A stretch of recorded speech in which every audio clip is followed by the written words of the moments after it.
In World War II, Nazi Germany produced some of the most grotesque and terrifying machines the world has ever witnessed. Once the war had been fought, a lot of these monstrous and experimental vehicles were left behind, abandoned to rot in woods, buried in bunkers, or hidden away in the farthest corners of Europe. Some were the gigantic tanks that were never finished, others were strange prototypes that did not make sense. Hidden for decades, they've been unearthed by incredible discoveries and meticulous restorations. From amphibious motorbikes to rotor kites and asymmetrical aircraft, each vehicle has a story of ambition, desperation, and defeat. Come with us as we explore 20 of the most bizarre Nazi vehicles ever discovered, ghost machines that reverberate from an ugly, disorderly page in history. Number 20, Landkreuzer P.1000 Rat.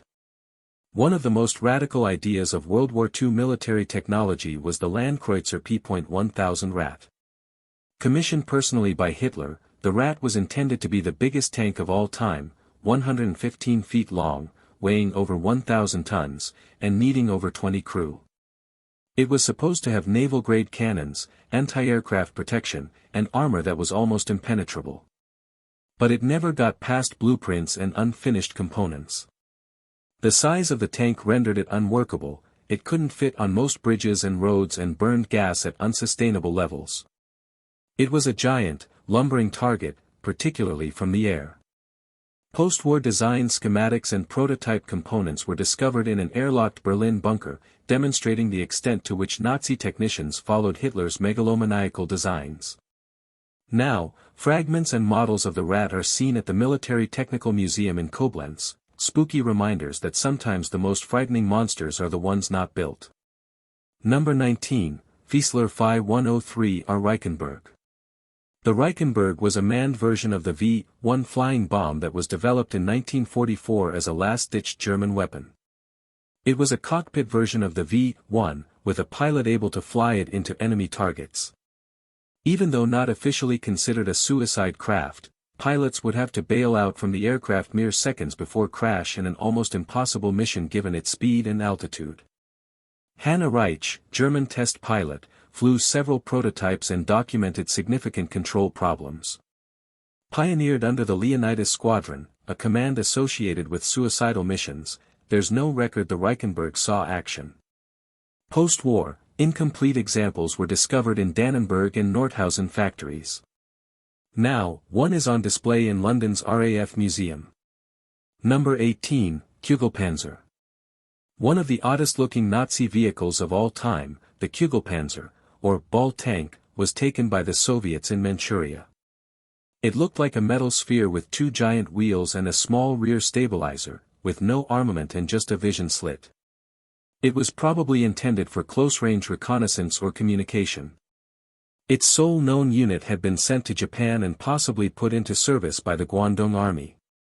No documents clarify its purpose, and no other versions have been found. Now preserved at the Kubinka Tank Museum in Moscow, it remains unrestored and mysterious, a puzzle left unsolved by history.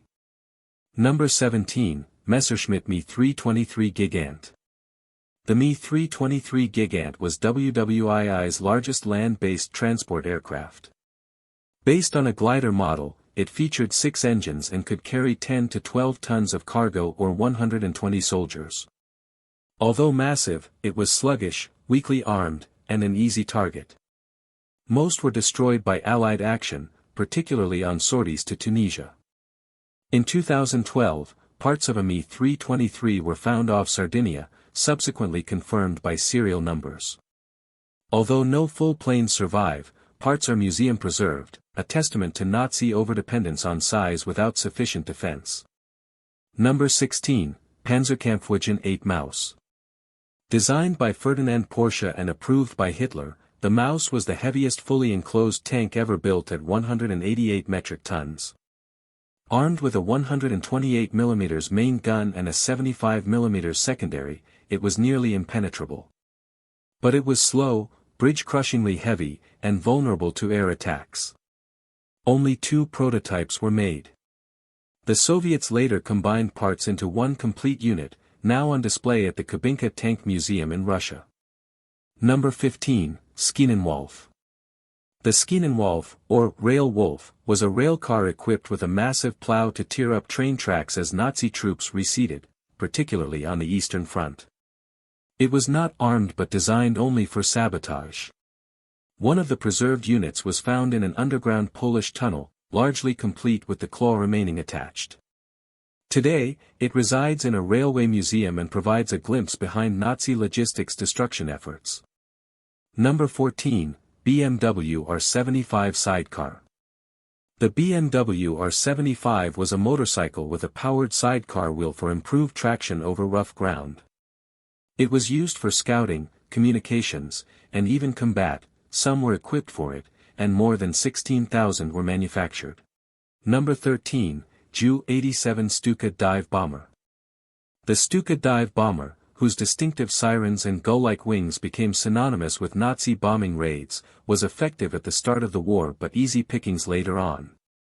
In 2015, a well-preserved Stuka was discovered by divers in a fjord in Norway. Number 12. SD, KFZ, 2 Kettenkrad. Half-tank, half-motorcycle, the Kettenkrad towed equipment and drove over uneven terrain. Designed for airborne troops initially, it was a small tracked vehicle driven by an Opel engine. More than 8,000 were produced. One turned up in a destroyed farmhouse in northern France, still sporting original parts. Number 11. V-2 Rocket Transport Train. To secretly launch the V-2 missile, Nazi Germany employed special train transports. One of these trains was found in a sealed Belgian tunnel during the 1990s, long the subject of local legend. It had flatbed cars for the rocket components and carried markings that connected it to identified V-2 units. The rockets themselves were not present, having been removed prior to sealing the tunnel. The location is partially preserved today, and some remnants of the train were recovered for analysis. Number 10. Goliath Tracked Mine. The Goliath was a wire-guided demolition mini-tank that could hold 100 kilograms of explosive. Although it was produced in the thousands, it was slow, brittle, and easily dismantled. One intact specimen was unearthed near Cannes, France, decades later. Bomb squads disarmed it, and now it resides in a local museum, a first-generation precursor to contemporary unmanned combat vehicles. Number 9. Focke-Wulf Triebflugel. Arguably the most bizarre Nazi airplane, the Triebflugel was a VTOL fighter interceptor with jet engine-driven rotating wings. It was meant to take off and land vertically, something that was before its time. Although no prototype was constructed, a mock-up survived post-war. Subsequent research indicated that it would have been almost impossible to control. Nevertheless, full-scale models do survive, demonstrating the aerospace advancement of Nazi Germany. Number 8. Tatra T-87. This smooth Czechoslovak vehicle, with its streamlined body and rear-mounted V8 engine, was highly sought after by Nazi officers. Ironically, it was accused of causing several deadly crashes because of its high speed. It was abandoned in masses in Eastern Europe after the war. Although not a military vehicle, its styling and dark history make it historically significant. Some of them have been restored and are now collectors' treasures. Number 7. Dornier Do 335 File. The Do 335 was among WWII's fastest piston engine planes, with front and rear propellers in a push-pull configuration. Capable of 470 miles per hour and equipped with advanced tech like an ejection seat, fewer than 40 were made. One was brought to the U.S. and restored by the Smithsonian.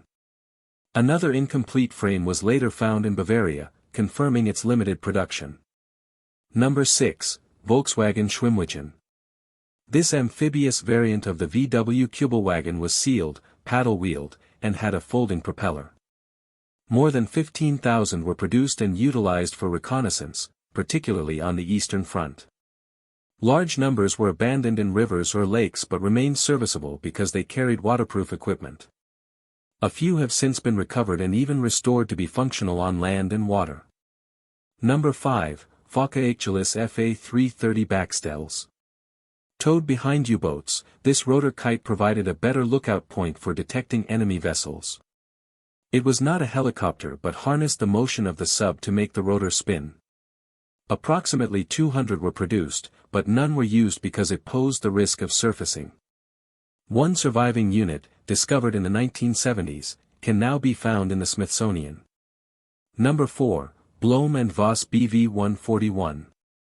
This recon aircraft's asymmetrical design, with the cockpit offset to one side, looked bizarre but worked. Around 20 were built before engine shortages halted production. None survive today, though detailed photos and technical notes remain. Number 3, Borgward 4. Bigger than the Goliath, the Borgward 4 was a radio-controlled demolition tank that could release its payload and fall back. About 600 were produced, but most were destroyed in action. One of them, rusted out, was found in a Polish barn, refurbished, and is now on display in a military museum. Number 2, NSU Kettenkrad. This rugged, compact hybrid motorcycle tract was designed for paratroopers and off-road use. Thousands were manufactured, many abandoned after the war. One was discovered buried under debris in France, refurbished, and now exhibited at shows. Number 1, Tracked Motorcycle. The NSU Kettenkrad, combining motorcycle maneuverability with tank mobility, provided a perfect solution to mobility challenges. Despite being overshadowed by its bigger counterparts, its rediscovery is evidence of how extremist Nazi Germany experimented with unconventional transport solutions.